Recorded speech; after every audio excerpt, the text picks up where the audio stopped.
Karachi girls school का यह दर्दनाक वाकया, जहां के वॉशरूम में एक 12 साल की बच्ची ने एक बच्चे को जन्म दिया। बच्ची इसी स्कूल की स्टूडेंट थी। यह वीडियो तेजी से वायरल क्यों हुई?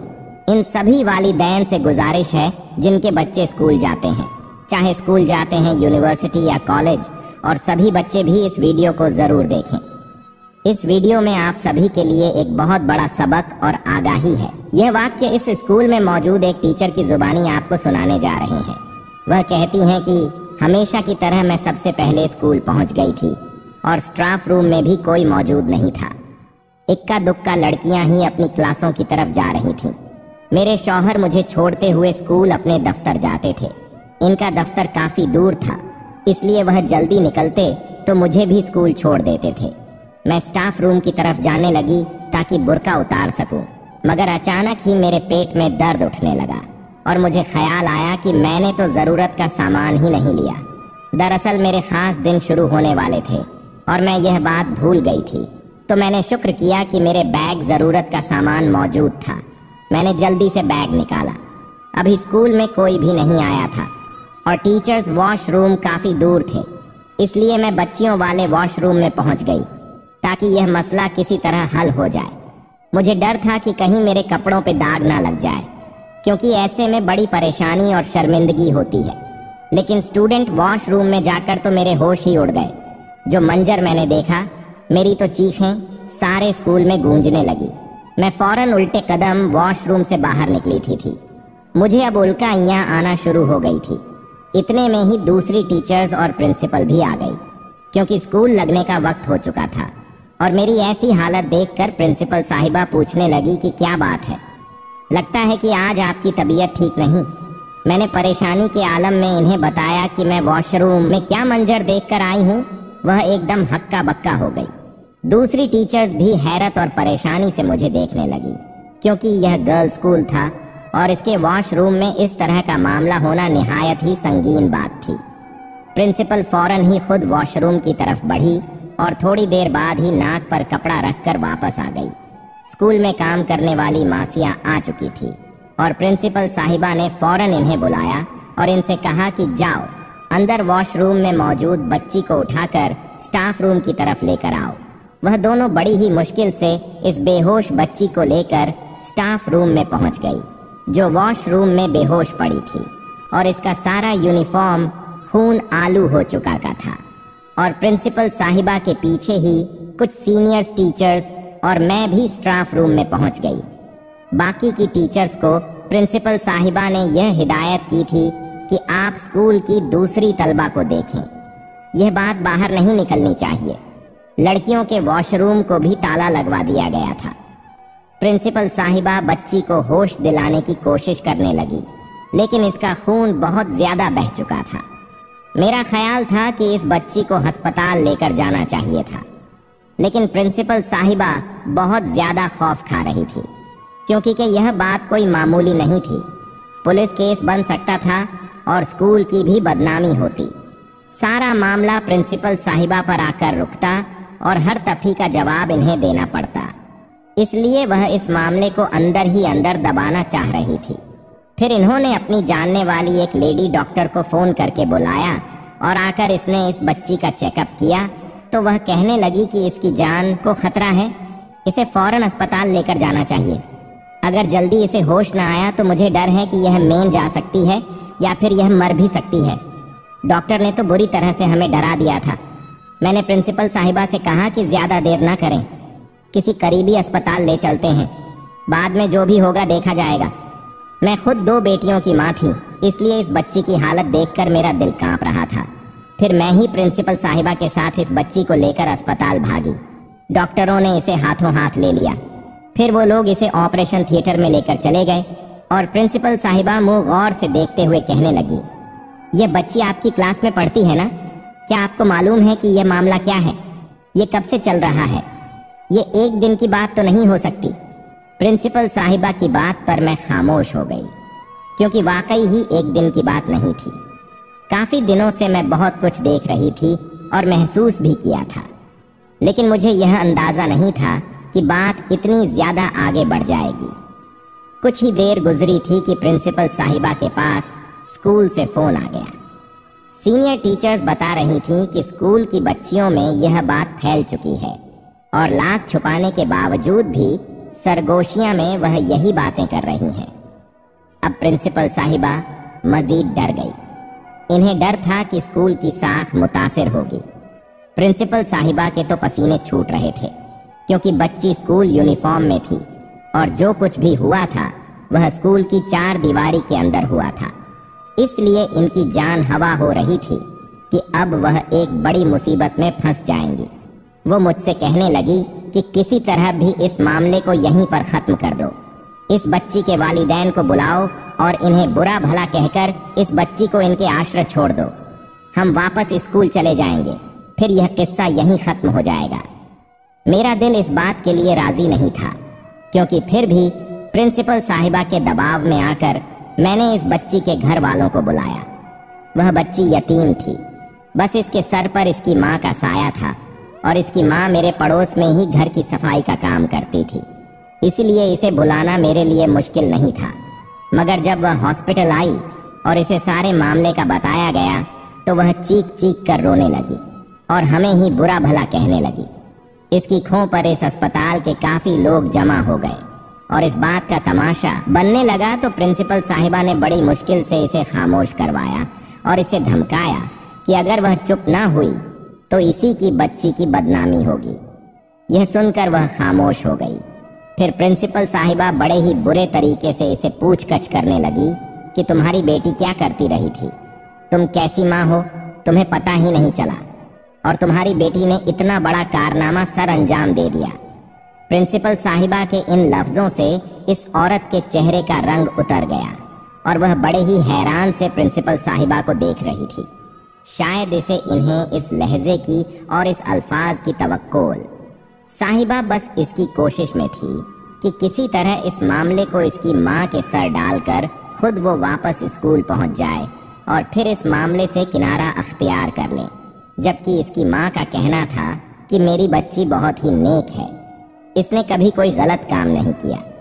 वह तो हमसे पूछ रही थी कि इसकी बच्ची के साथ स्कूल में क्या हुआ है, क्योंकि वह स्कूल के सिवा और कहीं नहीं जाती थी। प्रिंसिपल साहिबा बहुत पढ़ी लिखी और तेज औरत थी। खुद को इस मामले से निकालने के लिए इन्होंने इसे कहा कि जब तुम्हारी बेटी को होश आ जाए तो खुद उससे पूछ लेना इसके साथ क्या हुआ है, हमें तो कुछ नहीं मालूम। और फिर इन्होंने मुझे इशारा किया कि वापस स्कूल चलो, लेकिन सच तो यह था कि मैं इस बच्ची को छोड़कर नहीं जाना चाहती थी।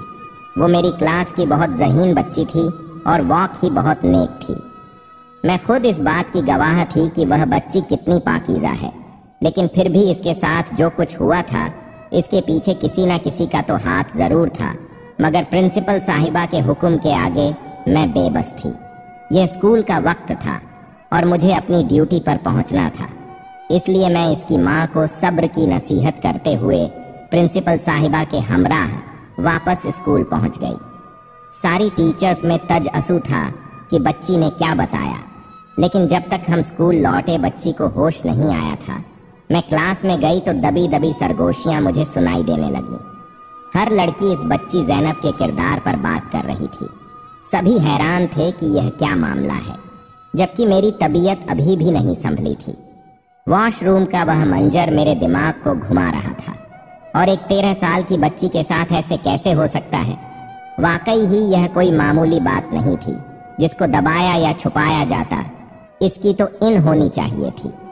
प्रिंसिपल साहिबा ने सख्ती से हिदायत की थी कि स्कूल में इस बारे में अब कोई बात नहीं होगी। वॉशरूम की सफाई करवा दी गई थी और जो कुछ वहां से मिला था इसे भी जाया करवा दिया गया था। इस तरह दोपहर हुई और छुट्टी हो गई। सब हजारों सवाल जहन में लिए अपने अपने घरों को लौट गए, लेकिन मेरी मंजिल मेरा घर नहीं बल्कि हॉस्पिटल था। मुझे ज़ैनब के पास जाना था। वह गरीब और मासूम बच्ची थी जिसे इस वक्त मेरी ज़रूरत थी। ना जाने इसे हो आया भी था या नहीं। मैंने रिक्शा लिया और हॉस्पिटल के लिए निकल पड़ी। रास्ते में ज़ैनब का वजूद मेरे जहन में घूमता रहा। इसका खून आलूद यूनिफॉर्म और वॉशरूम में पड़ा वह छोटा सा वजूद मुझे बुरी तरह से हिला गया था। मैं अस्पताल पहुंची तो जैनब की माँ ने बताया कि इसकी हालत पहले से बेहतर है, लेकिन आंखें इसने अभी भी नहीं खोली, इसलिए डॉक्टर इसे मुलाकात की इजाजत भी नहीं दे रहे। फिर वह मेरे गले लगकर फूट फूट कर रोते हुए कहने लगी, मिस नाइला, आपको तो पता है कि मैं बेवा औरत हूँ, घरों में काम करके गुजारा करती हूँ। बस मैं यह चाहती हूँ कि मेरी बच्ची पढ़ लिख कर किसी काबिल हो जाए ताकि इसका मुस्तकबिल मेरी तरह बर्बाद ना हो। लेकिन मुझे क्या पता था कि स्कूल की 4 दीवारी में मेरी बेटी के साथ ऐसा जुल्म होगा। इसकी बात सुनकर मैं चौंक गई और मैंने कहा कि तुम कैसे कह सकती हो कि इसके साथ जो कुछ हुआ वह स्कूल में ही हुआ। यह तो कई महीनों पुरानी बात मालूम होती है। जैनब की माँ कहने लगी, क्योंकि कुछ महीनों से मेरी जैनब स्कूल के नाम से कतराती थी, डरती थी। जब भी स्कूल का यूनिफॉर्म धोकर इस्त्री करती तो इसकी आंखों में आंसू आ जाते। वो कहती कि अम्मा, मेरा स्कूल में दिल नहीं लगता, मुझे स्कूल नहीं भेजा करो। जबकि पहले तो वह किसी सूरत भी स्कूल से छुट्टी के लिए तैयार नहीं होती थी। मुझे लगा कि शायद जैसे जैसे बड़ी हो रही है, पढ़ाई से इसका दिल ओचाट होता जा रहा है, इसीलिए मैं इसे डांट डबक कर स्कूल भेज देती थी, यह समझाकर कि पढ़ाई बहुत जरूरी है, इसलिए मुझे ऐसा लगता है। जैनब की माँ की बात सुनकर मैं सोच में पड़ गई। स्कूल में कुछ मेल्स टीचर भी थे जो लड़कियों के साथ थोड़ी फ्री भी होते थे और इनके साथ तन्हाई में बातें भी करते थे। खास तौर से सरहद की तो आदत थी, वो मौका मिलते ही किसी न किसी लड़की के नजदीक होकर खड़े हो जाते और फिर बिला फजूल की बातें शुरू कर देते। लेकिन मैं किसी पर भी इस तरह शक नहीं कर सकती थी जब तक जैनब होश में आकर खुद कुछ ना बता देती। कुछ देर गुजरी तो मेरे घर से फोन आने लगा। मेरी बेटियां स्कूल से घर पहुंच गई थीं। मेरे लिए परेशानी हो रही थी, इसलिए मैंने जैनब की माँ से इजाजत ली और कहा कि मैं शाम को आऊंगी। फिर मैंने इनके हाथ पर कुछ पैसे रखे और अपने घर के लिए निकल पड़ी। घर पहुंचकर मेरा जहन जैनब में ही उलझा हुआ था। शाम को मेरे शौहर दफ्तर से लौटे तो मैंने इन्हें सारा माजरा बताया, तो यह सुनकर वह हक्का बक्का रह गए। मुझे कहने लगे कि वह बच्ची अगर तुम्हारी क्लास में पढ़ती थी तो क्या तुम्हें इतने दिनों में कुछ भी पता नहीं चला? मैंने अपने शौहर को बताया कि वह एक यतीम बच्ची थी। मैं हमेशा से इसे परेशान ही देखती आ रही थी, लेकिन पिछले कुछ दिनों से इसका हाल बहुत अजीब था।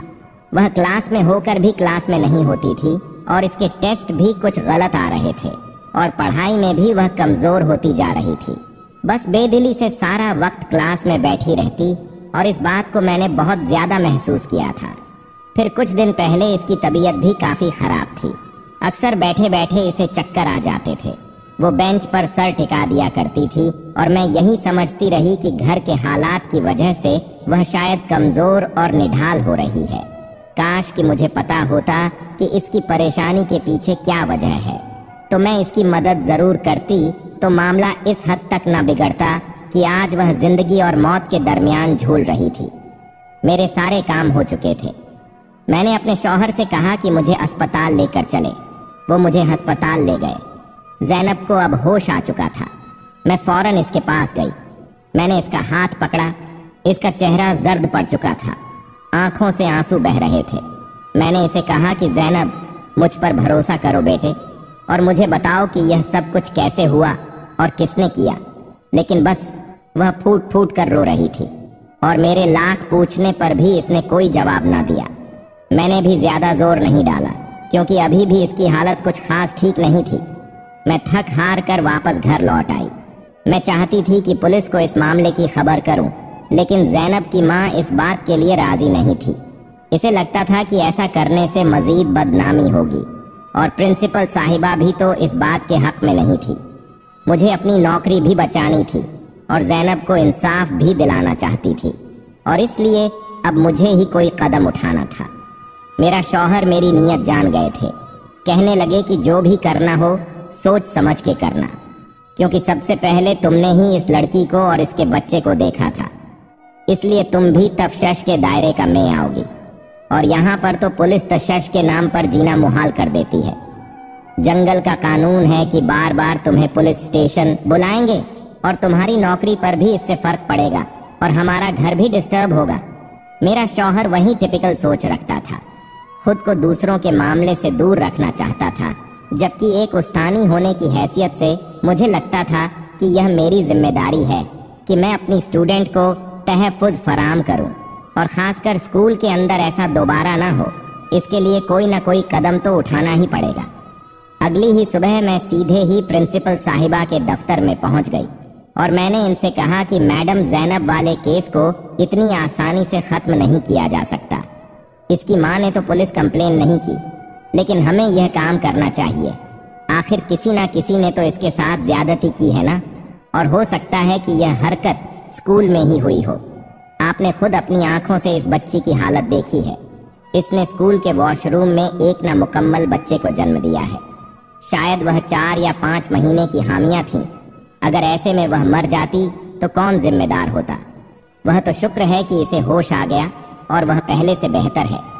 लेकिन अगर दोबारा ऐसा कुछ किसी और बच्ची के साथ हुआ तो प्रिंसिपल साहिबा ने मुझे घूर कर देखा और कहने लगी, आप एक यतीम बच्ची के लिए कुछ ज्यादा ही सोच रही हैं।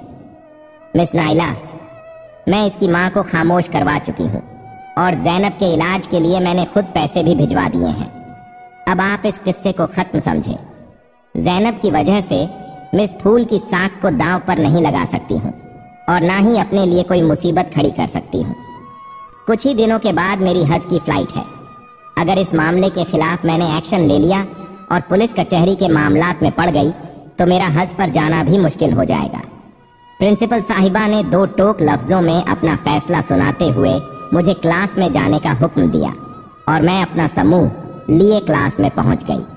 आज क्लास में मौजूद पूरी 60 लड़कियां मेरी मुंतज़ थीं और मैं बार बार एक चेहरे को देख रही थी। अगर ज़ैनब आज इस मुकाम पर थी तो कल को इनमें से कोई और बच्ची भी तो हो सकती है, और बस यही ख्याल मुझे चैन से बैठने नहीं दे रहा था। मैंने लड़कियों से तन्हाई में बातचीत शुरू की। जो लड़कियां ज़ैनब के करीब बैठती थीं, मैंने इनसे भी सवाल जवाब करे।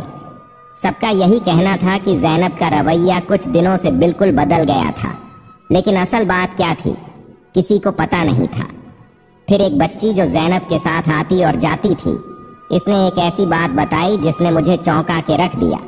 वह कहने लगी कि कुछ महीनों पहले कंप्यूटर के सर ने ज़ैनब को छुट्टी के वक्त स्कूल में रोका था। दरअसल ज़ैनब कंप्यूटर में काफी कमजोर थी। इस बेचारी के घर पर कंप्यूटर जैसी सहूलत मौजूद नहीं थी और ना ही घर में कोई ऐसा था पढ़ा लिखा जो उसे कंप्यूटर के बारे में समझ सके। जब भी वह बार कंप्यूटर के टेस्ट गलत देती थी और कंप्यूटर के सर ने इसे कहा था कि छुट्टी के बाद स्कूल में रुक जाओ, फिर मैं तुम्हें कंप्यूटर समझा दूंगा। इस दिन वह मेरे साथ घर नहीं गई थी और इस दिन के बाद ज़ैनब का रवैया बदल गया था। मुझे लगा कि शायद सर इससे ज्यादा तवज्जो दे रहे हैं, इसलिए वह मगरूर हो गई है और इसकी नजरों में मेरी कोई हैसियत ही नहीं रही। इसलिए मैंने भी इससे बातचीत करना खत्म कर दी थी। यह कहकर वह बच्ची बिल्कुल खामोश हो गई थी और मेरी तो जैसे जान ही निकल गई थी।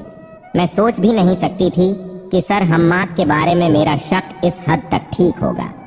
मैंने सोचा था कि यहाँ वहाँ भटकने के बजाय सीधा सरहमाद के सर पर पहुंचकर इनसे सवाल जवाब करूंगी। फिर छुट्टी के वक्त जब सारी टीचर्स निकल गईं और मैं और सरहमाद हम दोनों ही क्लासरूम में पहुंच गए तो मैंने इन्हें रोक लिया। वो निकलने ही वाले थे कि मेरी आवाज सुनकर पलट आए। मैंने मुस्कुराकर इन्हें देखा और कहा कि मुझे पता चल गया है कि ज़ैनब के साथ किसने यह सब कुछ किया है। मेरी यह बात सुनकर हम्माद बुरी तरह से चौंके और मेरी तरफ हैरत से देखने लगे। कहने लगे, अगर ऐसी बात थी तो फिर आपको फौरन पुलिस कंप्लेन करनी चाहिए थी। मुजरिम को पकड़वाकर सलाखों के पीछे डालना चाहिए था। इतनी देर नहीं करवानी चाहिए थी। अब सर, हम्माद की यह बात सुनकर मैं चौंक गई थी कि वह इतने मुस्लिम होकर यह सब जवाब कैसे दे रहे थे। अगर वह मुजरिम होते तो कभी ऐसी बात ना कहते। मैंने सख्ती से इनसे पूछा कि आपने आज से 5 महीने पहले ज़ैनब को छुट्टी के वक्त क्यों रोका था? आखिर ऐसा कौन सा काम था जो छुट्टी के बाद मुमकिन हो सकता था? मेरी यह बात सुनकर वह हक्का बक्का रह गए और कहने लगे कि मिस नाइला, आप मुझ पर शक कर रही हैं और आपको लगता है कि मैंने ज़ैनब के साथ में खामोश रही। तो वह खुद ही बोल पड़े और कहने लगे कि ज़ैनब वो कंप्यूटर में काफ़ी दुश्वारी पेश आ रही थी, इसलिए मैंने इसे छुट्टी के बाद रोका था ताकि लैब में बिठाकर आराम से कंप्यूटर पर समझा सकूं। लेकिन इत्तेफाक से मेरी बीवी का फोन आ गया। इसकी तबीयत बिगड़ गई थी और वह अस्पताल में थी। आप भी जानती हैं कि 5 महीने पहले मेरे घर पर बेटी की विलादत हुई है और वो वही दिन था। मैं स्टाफ रूम में था जब मेरी बीवी का फोन आया। मैंने चौकीदार से कहा कि ज़ैनब कंप्यूटर रूम में मेरा इंतजार कर रही है, इसे वापस घर भेज दो, और मैं खुद अस्पताल के लिए निकल गया। बस इस दिन यही बात हुई थी। आप चाहे तो ज़ैनब से भी पूछ सकती हैं या फिर चौकीदार से भी इस बात की गवाही ले सकती हैं। मुझे आपसे ऐसी उम्मीद नहीं थी। मैं खुद एक बेटी का बाप हूँ और मैं किसी भी बच्चों के साथ ऐसी हरकत करने का सोच भी नहीं सकता। सर, हम्माद ने अफसोस से मेरी तरफ देखा और कहने लगे कि मैं लड़कियों से सिर्फ इसीलिए बातचीत करता हूँ ताकि वह मुझसे सवाल जवाब करते हुए न हिचकिचा जाए, क्योंकि अक्सर लड़कियों को मेल टीचर से पढ़ना मुश्किल लगता है। वो अफसोस बड़ी नजरों से मुझे देखते हुए चले गए और मैं इनके जाने के बाद सोच में पड़ गई थी कि अगर सर हम्माद ने भी यह हरकत नहीं की तो फिर किसने की है। मुझे अब भी इनकी बातों पर यकीन नहीं हुआ था, इसलिए मैं चौकीदार के पास पहुंच गई। मैंने इसे कहा कि बताओ, 5 महीने पहले कंप्यूटर लैब में ज़ैनब के साथ क्या हुआ था। मैंने बस अंधेरे में तीर चलाया था ताकि सर हम्माद की असलियत मुझे बता दे, लेकिन चौकीदार के चेहरे की रंगत ने मुझे चौंकने पर मजबूर कर दिया और वह हक लाते हुए कहने लगा, बीबी जी मुझे कुछ नहीं मालूम। इसका अंदाज बता रहा था कि इसे कुछ ना कुछ तो जरूर मालूम है, इसलिए मैंने सख्ती से कहा कि मैं पुलिस को इट्टिल करने जा रही हूँ, क्योंकि मैं अब सारा सच जान गई हूँ। मुझे खुद ज़ैनब ने सब कुछ सच सच बता दिया है, लेकिन चौकीदार ने अपना मुंह ना खोला, बस यही कहता रहा कि बीबी जी हमें कुछ नहीं मालूम है, हम तो अपनी ड्यूटी करते हैं। इससे पहले कि मैं मजीद सवाल जवाब करती, प्रिंसिपल साहिबा वहां पहुंच गई और गुस्से से कहने लगी, मिस नाइला, आपको समझ क्यों नहीं आता? ये बात अब खत्म हो गई है, आप अपने घर जाएं। कल मेरी हज की फ्लाइट है, मैं सुबह निकल रही हूँ, इसलिए मैं कोई नया तमाशा नहीं चाहती। प्रिंसिपल साहिबा ने चौकीदार को भी वापस भेज दिया था और इनके कहने पर मैं भी वापस अपने घर लौट आई। फिर जब शाम को मैं ज़ैनब से मिलने गई तो मैंने इसे कहा कि तुम मुझे बताओ, कंप्यूटर लैब में तुम्हारे साथ क्या हुआ था? क्या सर हम्माद तुम्हारे पास आए थे या फिर चौकीदार?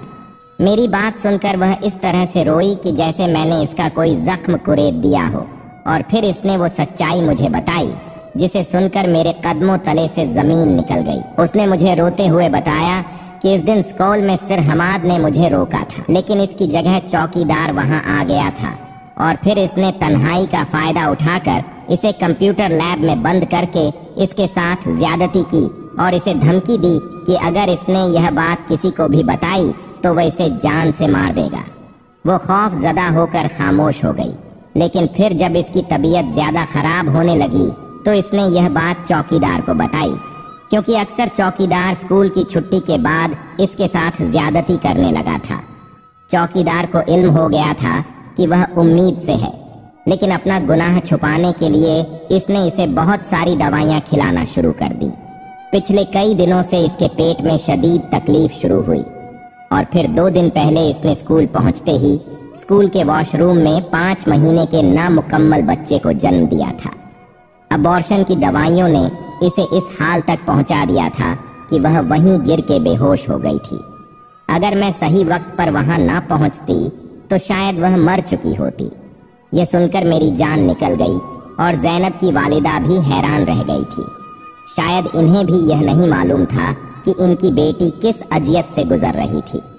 सच्चाई जानने के बाद मैंने फौरन चौकीदार के बारे में पता किया और यह जानकर मैं बड़ी हैरान रह गई कि चौकीदार मेरे स्कूल से निकलते ही अपने गांव के लिए रवाना हो गया था, क्योंकि इसे अपने पकड़े जाने का खौफ हो गया था। इसीलिए वह गांव भाग गया था। इसका गांव कौन सा था, वह कहां से आया था, कोई नहीं जानता था। ज़ैनब की मां ने मुझे पुलिस को इत्तला करने से और कानूनी कार्रवाई करने से मना कर दिया था। वह मजीद ज़ैनब की इज्जत को दांव पर नहीं लगाना चाहती थी। मुजरिम के बारे में जानकर भी मैं कुछ नहीं कर सकती थी। प्रिंसिपल साहिबा हज पर चली गई थी और मैं यह सोच रही थी कि क्या ऐसा हज कबूल होगा। वह चाहती तो चौकीदार बहुत पहले पकड़ा जाता, लेकिन इन्होंने कोई कदम न उठाया, बस अपनी साख को बचाने में लगी रह गई। मेरी सब वालिदैन से गुजारिश है कि अपने बच्चों पर तवज्जो दे। अगर इनमें कोई तब्दीली देखें तो इनसे सवाल और जवाब करें। बच्चों को अपना दोस्त बनाकर रखें ताकि बच्चे खुलकर आपसे अपनी हर बात कर सके। आज के दौर में हम अपने बच्चों को किसी के भी भरोसे नहीं छोड़ सकते, इसीलिए अपने बच्चों का खुद ख्याल रखें। इनके हर मामले पर नजर रखें ताकि वक्त पर ही आप हर ऊंच नीच से आगाह हो सके। प्यारे दोस्तों, इस वीडियो को दूसरे लोगों तक भी शेयर कर दीजिए, जितनी ज्यादा हो सके शेयर कीजिए ताकि इस तरह की चीजों से हर वालिदीन, हर इंसान आगाह हो सके, क्योंकि आजकल हमारे माशरे में ये सब चीजें आम हो चुकी हैं। स्कूलों में, कॉलेजों में, यूनिवर्सिटियों में, यहाँ तक कि अस्पतालों में भी हमारी बच्चियां सेफ नहीं। आपके एक शेयर से क्या पता ये बात किसी के दिल में उतर जाए और हमारे लिए नेकी का जरिया बन जाए। हमारी वीडियो को लाइक करके चैनल को सब्सक्राइब करना और हमारी फैमिली का हिस्सा बनना भी मत भूलिएगा। शुक्रिया।